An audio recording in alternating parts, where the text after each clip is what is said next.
The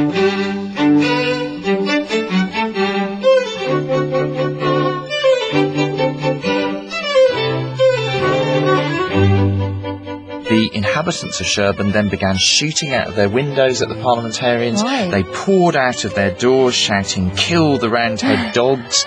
They attacked them with pikes and muskets, and actually with scythes with which they attacked the parliamentarians' horses and tried to sort of rip out their bellies in the street.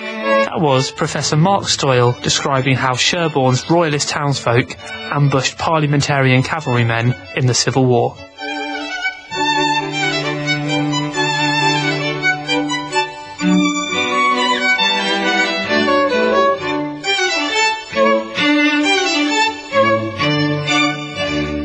Hello and welcome to the History Extra podcast. My name is Rob Attar and I'm the editor of BBC History magazine, which is the UK's best-selling history magazine. You can find it in all good newsagents and on subscription. See historyextra.com/subscribe-today for subscription deals. We also have digital editions available for the iPad, the Kindle Fire, Google Play and Zinio. For details of these digital formats, head to historyextra.com/digital. Now, before we move on to discuss the Civil War, we have a short advertisement break.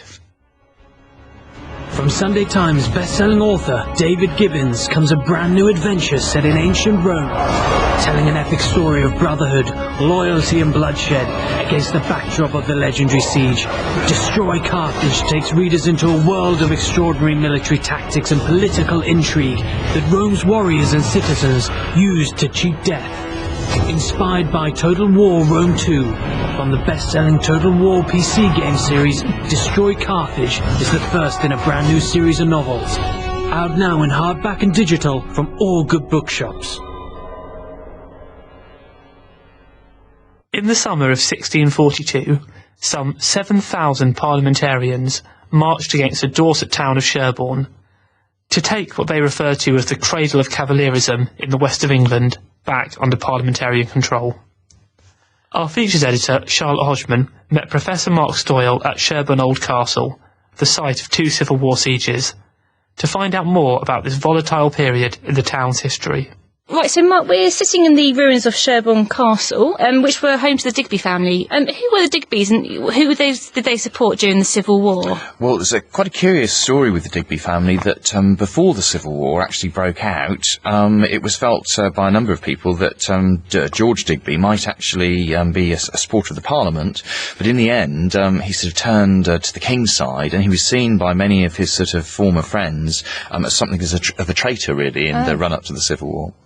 Why did he... So he was quite high up in royalist camp, was he? Well, he became quite a sort of a close advisor of the king, and as a result, you know, he was sort of feared and distrusted by many of the parliamentarians. Okay, and the castle was besieged on 2 separate occasions. That's right.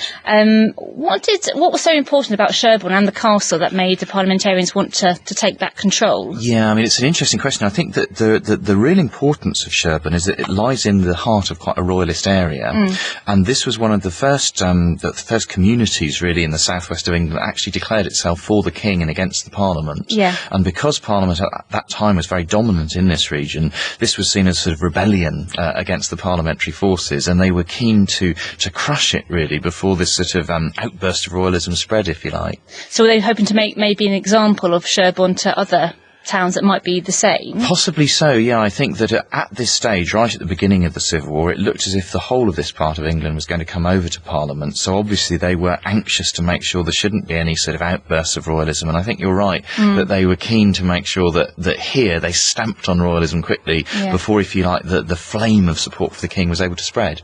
How royalist was the town? Well, it's a hard thing to say, obviously, because looking from this time, you know, back, almost 400 years, it's really hard to be sure about the question of popular allegiances. But all of the evidence suggests that Sherborne was probably one of the most royalist towns in the whole of the south of England. And we've got a number of very clear demonstrations of popular royalism here. We know that large numbers of the local men joined the King's army. Right. So it really does seem to have been a hotbed of support for King Charles. And he made his western headquarters around this area, didn't he? Well, Charles himself at this time was up in the north of England and moving down through the Midlands and Wales. Right. But he sent a group of his supporters into the West Country in order to try and rally support. And after having failed dismally to do so in Somerset, they retreated across the county border to here in Dorset. And this is where they first began to really manage to raise quite substantial numbers of ordinary men to support them.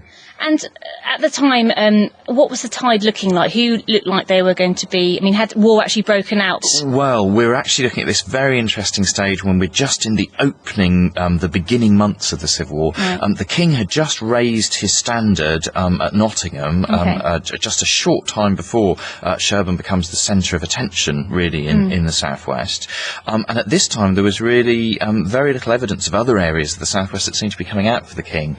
So yes, this was the first headquarters, if you like, of his local supporters in the West, where they actually began to garner a certain measure of popular support. And Parliament didn't do half measures. They sent an army of about 7,000 men to the town. Yeah, a huge force. What happened?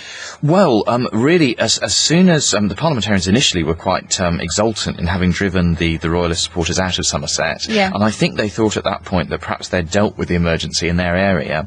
But once they saw the royalists had established themselves here in Sherborne Castle and were getting support from the townsfolk, they thought, well, this is something we've really got to stamp on. So they raised troops from all over Somerset, Dorset and Devon and brought this huge force all the way to Sherborne to, well, as I say, to stamp on the royalists as hard as they could. What were royalist numbers looking like in the castle at the time? Were they all sort of holed up here waiting to be sieged? Yeah, well, I mean, obviously they were hoping not to be sieged, but their numbers were not that great. I mean, you know, probably just a couple of hundred in the castle and a few hundred more in the town with the support of some of the townsfolk. So it's very much, you know, it seems to be a one-sided battle, a very large parliamentarian force against a very small royalist one. But the royalists seem to have had the advantage of perhaps a greater degree of military experience and perhaps some more commitment to their cause. The parliamentarian soldiers, although they were very numerous, they didn't have any sort of military experience, or at least a lot of them didn't. So Parliament failed on that attempt? Yeah, they failed really in quite a humiliating manner. I think one of the problems was they expected the people of Sherborne itself to support them and almost to let them into the town. But in fact that didn't happen. So this large parliamentary army was sort of encamped in the fields round about with no shelter and obviously not very nice for them. And then once they actually met the first test of battle and the royalist guns began to fire out and they saw one or two casualties beginning to occur, well, actually large numbers of the parliamentary soldiers simply took to their heels and ran away, and as a result of that their commanders were forced to raise the siege.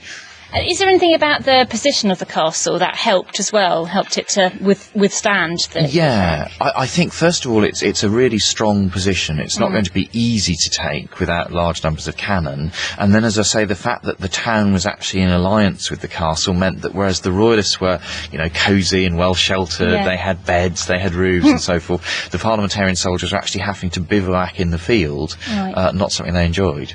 What sort of time of year was that? Was it? It was in the summer, so perhaps, you know, you might feel that would have meant it was easier, but I think these were freshwater soldiers and they just weren't used to this sort of thing. It's all quite new. The second siege, 3 years later, in 1645, was actually led by General Fairfax himself. That was quite a different story, wasn't it? Absolutely different. I mean, by this stage, we're coming towards the end of the Civil War. Both sides have got large numbers of experienced soldiers, so that sense of, you know, novices, if you like, that you had in 1642 doesn't apply anymore. And also, whereas at that time the parliamentarian force had been sort of scraped together from local levies, untrained, unexperienced, the new model army is a really powerful, formidable force.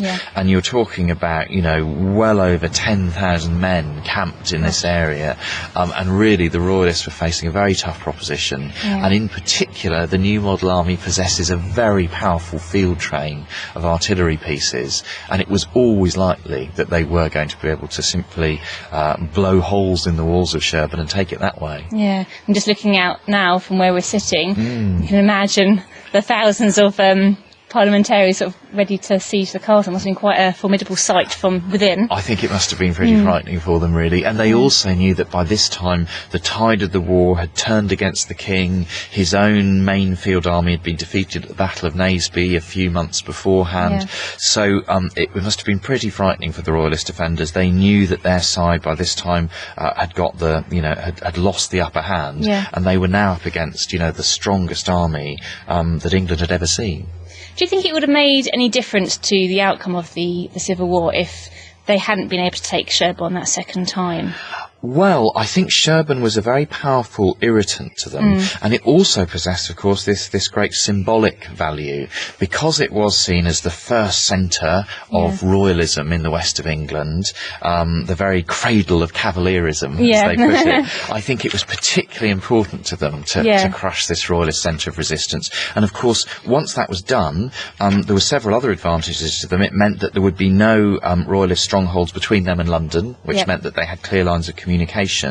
And also, because there was quite a lot of support for the king in this area, the royalist garrison here was encouraging the local clubmen, who were sort of irregular soldiers that the Parliament was quite worried about at this time. So crushing the royalist garrison here at Sherborne would also take away the sort of comfort they were offering to the pro-royalist clubmen too. Okay, so the club, there was actually a battle, wasn't there, between the parliamentarians and the clubmen? Is that in the town itself? No, that was actually, at this time, large numbers of ordinary men, and some women too, rose across the south and west of England complaining against the soldiers of both sides, who were plundering and taking their goods.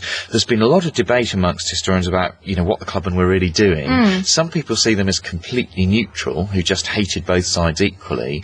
Others see them as being essentially against all sorts of soldiers, but having a bit more of a preference towards royalist or parliamentarian, depending on what area they came from.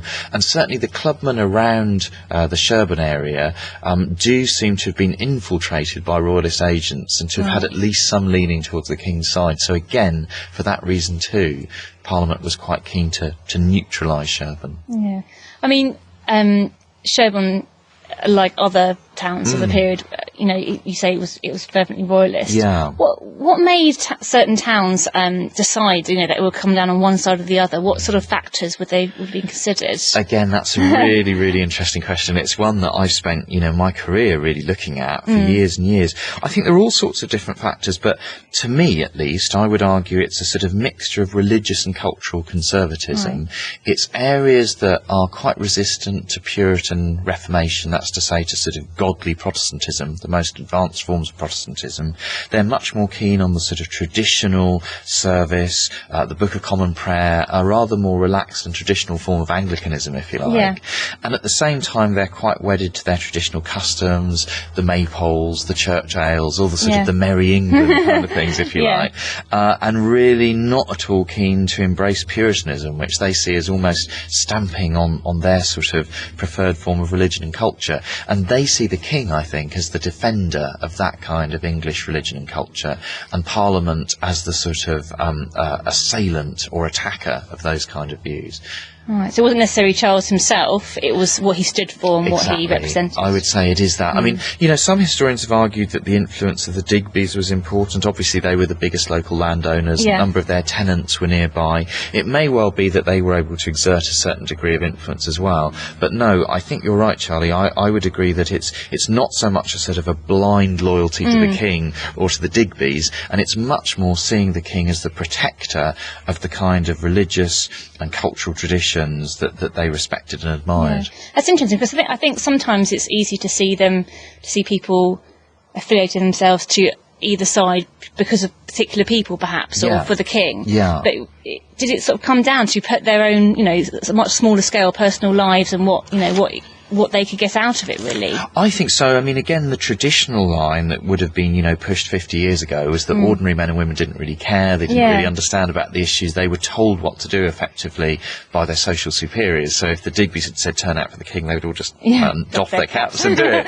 But I think, really, the true picture is much more complex. And we can see in a number of areas of the country, when pro-royalist or pro-parliamentarian gentry try and raise their tenants, sometimes they absolutely refuse to obey them. they actually chased them out of town in several villages in the West Country. So no, I think it's got a lot more to do with the preferences of ordinary people. And yes, if the local gentleman takes the same view that they do, they'll be more than happy to turn out in his defence. But if he wants to push them in a way that they're not happy with, there's a lot of evidence of them refusing really to go along that route. And how do events in Sherborne, how were they reflected elsewhere in the country at the time? What was happening for the second siege? Well, by that time, we've got to the stage that really the king is in a pretty awkward position.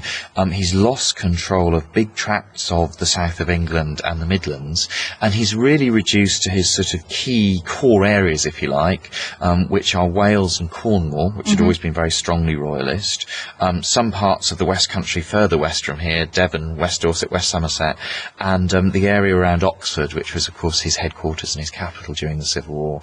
But certainly in most other areas of the country by this time, that the parliamentarians are dominant. And nearby Dorchester and Lyme Regis, they were quite strongly parliamentarian, weren't they? Yeah, absolutely. So would men have been raised from those towns to come and siege? So it would have been sort of almost neighbouring town against neighbouring town, really. Yeah, absolutely. I mean, it's very interesting. At the beginning of the Civil War here in Dorset, we have a number of letters written from people in Dorchester, sort of saying, we here in Dorchester are doing all our best for Parliament, we're raising lots of troops and we're bringing in people to assist, but, the malignant townsfolk of Sherborne are, holding out for the king, refusing to do what Parliament tells them. So, there's a lot of bitterness and local rivalry. Even within an individual county, towns had very sort of different preferences and perspectives, I think. So it really did rip the country apart. Really. Absolutely, yeah. So counties were divided, and although, as I've said, in some areas there were sort of particular towns, villages, parishes that would go more for one side than the other, there was almost always somebody within an individual parish who wouldn't go along with that. So, all English communities really are torn apart by the Civil War. Right. So what actually happened during the siege? How long did the castle hold out? Well, during the second siege, it didn't hold out for very long. Although the royalists were very determined, they were sort of courageous individuals, it was pretty one-sided. And as I've said, the parliamentarians had these huge siege pieces and also great superiority in numbers. So in fact, this second siege lasted for less than 2 weeks in the end, before the royalists were sort of, forced to surrender after having large parts of the stronghold battered down around their ears. And was it that ruined, has caused the ruins that we're sitting in today? Well, not quite, because in fact, what we can see today is really a legacy of the parliamentarians having slighted the castle, which is a term really meaning demolished or razed to the ground. Because Sherborne had been such a centre of royalist resistance to them, and because, to be honest, they had quite a degree of animus against it as a result, soon after the castle was captured, Parliament itself ordered that it should be slighted, rendered indefensible, so it could never again be a centre of royalist resistance to Parliament's cause. So rather than taking it on themselves and making it a stronghold of parliamentarians, they chose to destroy it completely. Yeah, and I think again that may reflect the fact they knew that it was in a sort of a centre of royalist sympathy. It was really good for them to get rid of it and make sure that it could never be used by the local royalists again. That's quite a message as well, isn't it, to put out? Absolutely, yeah. And I mean, still today, I think, as we see this sort of tumble of ruins, it still carries a sort of message of Parliament's power and its determination to really sort of dominate this area of local royalist sympathy. So Charles I in 1649 was executed. Yes. What happened to Sherborne after that? Well, what seems to have happened is that despite the execution of the king, Sherborne, like many other sort of pro-royalist areas, it doesn't just sort of roll under it. It remains a sort of centre of disaffection to parliamentarian rule. The parliamentarians remain quite anxious about Sherborne, quite apprehensive on it. They keep an eye on it. And on several occasions when sort of plots and insurrections are planned in the West Country, it's to Sherborne that royalist activists look for support, and it's also to Sherborne that Parliament looks to make sure that nothing untoward does happen there. So it's a time of quiet in Sherborne, but a sort of quavering quiet, if you like. That's a good word to use. I think sort of grumbling resentment, probably. And did Cromwell place any sort of key parliamentarians in the town to keep an eye on things? Again, I'm not really sure about that. I think that with the castle, if you like, neutralised, it was unlikely that a town, that the townsfolk themselves were going to be able to resist the strength of the new model army. So, no, as far as I know, there was no parliamentary garrison here. I'm not sure about that, but I don't think there was. Right. So, what sort of sources do we have? You mentioned some in your piece, you mentioned some lovely quotes. Yeah. That parliamentarians have sort of threw against the town. Yeah. Where are these coming from? Where do these... Well, I mean, one of the lovely things about Sherborne's Civil War history is that we do have so many wonderful sort of primary sources, and quite a lot of the material that I've drawn on today is taken from the news pamphlets that were published at the time. And some of these were sort of one-off pamphlets that were just written to tell people about a particular event. So obviously the Siege of Sherborne attracted a great deal of attention, and most of those were printed in London. And there are also regular news pamphlets, what were like almost the first English newspapers or diurnals, which were published on a weekly or a fortnightly basis, and they too had a lot of information about what was going on all over the country, and here in Sherborne as in other places. And there were also several sermons that were preached by parliamentarian ministers, and we've got a particularly good one by an Exeter man called John Bond, who was a fierce Puritan, and it was him who coined this term of Sherborne as the cradle of Cavalierism, and he also called it the first western nest of the cockatrice's eggs, which is a reference to Sherborne as like a cradle of Catholicism and popery, where what he saw as the evil sort of eggs of Catholicism had hatched and brought their Cavalier brood out upon the land. So yeah, we've got some wonderful sources. Very powerful language. They obviously had quite a lot of fear and resentment towards the town. Absolutely, yeah. And I think there is a sort of sense of bitterness that where Dorset contains very godly towns like Lyme and Dorchester, it also contains, towns like Sherborne and Blandford, which are seen as very pro-royalist and almost as treacherous. And on one particular occasion, when the townsfolk of Sherborne attack a party of parliamentarian horsemen, they are really, really sort of roasted in the parliamentary press that refers to them as the malignants of Sherborne, the sort of the traitors of Sherborne. So there's a great deal of vitriol in many of these sources, yes. So between the two sieges, there was an occasion when the Sherborne townspeople turned on parliamentarian forces. Yes. What happened there? Well, this is a particularly interesting story, and again, I think it sort of underscores the royalism of Sherborne. At this stage, it's still in the early part of the Civil War. Most of this area is secured for Parliament, and the castle also, they'd kicked out the royalist garrison by then. So they felt fairly well in control. But there was a rumour going around that the castle was about to be seized again by royalist sympathisers. So a party of parliamentarian cavalrymen was sent to seize the castle. And they arrived outside Sherborne, and they made their way right into the heart of the town, and asked the townsfolk if they could shelter there for the night, and they were told they could. But as they were coming in, one of them noted a bell ringing out, and they said, they asked one of the townsmen, what's that bell ringing for? And he said, it's just the 8 o'clock bell. But once the parliamentarians arrived at the centre of the town, in the marketplace, they were suddenly challenged by a group of armed men, and when they said, who are you for? They said, we're for the king against the Parliament. And at this there was then a sudden flurry of rifle fire, and the inhabitants of Sherborne then began shooting out of their windows at the parliamentarians. They poured out of their doors shouting, kill the Roundhead dogs. They attacked them with pikes and muskets, and actually with scythes with which they attacked the parliamentarians' horses and tried to sort of rip out their bellies in the street. And as a result of this sort of ambush, the parliamentarians were driven out of the town, and they were infuriated by this, of course. And as you can imagine, some of them sort of sought revenge. At the time, some of the parliamentarian soldiers actually set light to the inhabitants' houses, so some of the houses were burnt down. And then within a few days, the parliamentarians raised large numbers of soldiers, came back against the town, and actually took it and drove the inhabitants, or the royalist inhabitants, out. And were there any punishments as a result of that? Yeah, I mean, because of this act of treachery, as the parliamentarians deemed it, they took quite a severe revenge on the people of Sherborne.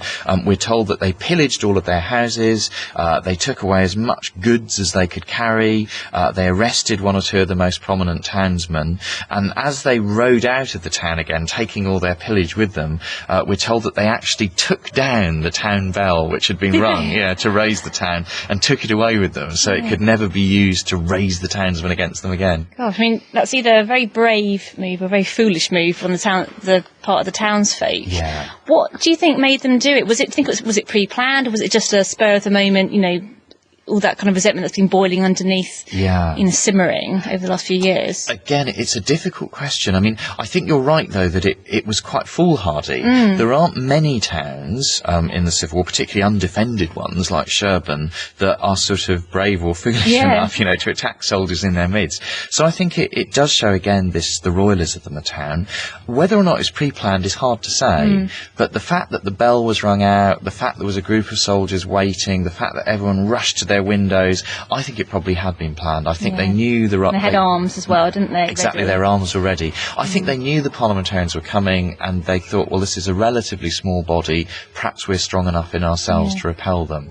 And of course, they were probably hoping for royalist reinforcement for elsewhere, because at this time, the royalists in Oxford were again planning to send troops to Sherborne, hoping to rally local people to the King's cause here again. But that didn't happen in the end? Not on that occasion. Although the people of Sherborne would have been pleased, because just a few months after the ambush and then the punishment which followed, royalist forces did sweep into this area, took control of it again, and it was at that time that they were able to re-establish their garrison here in the castle. We've mentioned that the period when Cromwell was in charge of the country.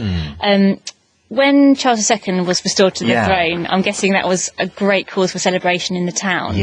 How was it received? What did people do? Well, we have this wonderful report of what happened here in Sherborne when King Charles II was proclaimed after the restoration of the monarchy, and it really does seem to have been a quite stupendous occasion. We're told that so many people flocked in from the surrounding countryside that they couldn't actually fit into the town, and they had to stand outside. And the townsfolk themselves seem to have celebrated to the max. We're told that the streets were strewn with flowers and with rushes. We're told that the men of the town paraded in arms, and that the maidens of the town, the young unmarried women, they actually trooped through the town, about above 100 of them, almost in sort of military sort of formation. They were led by a woman beating a drum, and all of them wore sort of white celebratory waistcoats, and we're told that this was done to show that, the women of Sherborne could show their loyalty just as well as the young men could. So everybody seems to have got involved. There were bonfires, the fountain at the middle of the town ran with wine, there was bread laid out in the streets free for everyone to eat, and then at the end of the day, not only was an effigy of Cromwell sort of torn to pieces and then strung up from a gibbet, but they also lit great bonfires on the hills that we can see here around the town, and we're told that these bonfires could be seen all over neighbouring Dorset and Somerset to show, the elation really of the townsfolk at the restoration of the monarchy. I think it is it's a kind of celebration of, that they won out against their local enemy. Eventually. Eventually, That was Professor Mark Stoyle of the University of Southampton.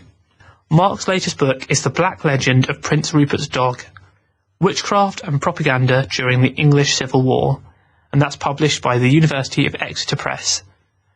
You can read his feature on Sherborne's role in the Civil War in the September issue of BBC History magazine, which is out now. And also in our September issue we have articles about Waterloo, medieval letter writing, Edward III, vampire attacks and the Battle of Flodden. And if you happen to have an iPad, you'll be able to enjoy an interactive version of the Flodden article, featuring a series of maps of the battle and video and audio commentary from historian George Goodwin. You can find the BBC History Magazine iPad app at the newsstand. And that's almost all for this week. Do get in touch with your views on podcast@historyextra.com, and we might even read your message out in a future episode. And you can follow us on Twitter @HistoryExtra. You can like us on Facebook, facebook.com/HistoryExtra. And don't forget to visit our website, historyextra.com, where you'll find history news, blogs, image galleries, quizzes and more. And you'll also get your chance to have your say on some of the hottest historical topics. In next week's podcast, we'll be joined by Tom Holland to talk about his new translation of Herodotus. Plus, a couple of notable historians will be discussing their favourite books with us. Do join us for that. The History Extra Weekly podcast is recorded in Bristol and produced by Jack Fletcher.